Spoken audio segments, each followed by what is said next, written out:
mim. Eu ouvi a voz de Cristo que dizia: meu filho, não demore, vem a mim. Eu não endureci meu coração.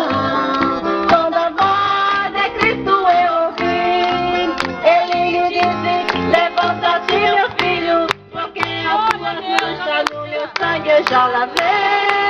Ele me disse: levanta-te, meu filho, porque as tuas manchas no meu sangue eu já lavei.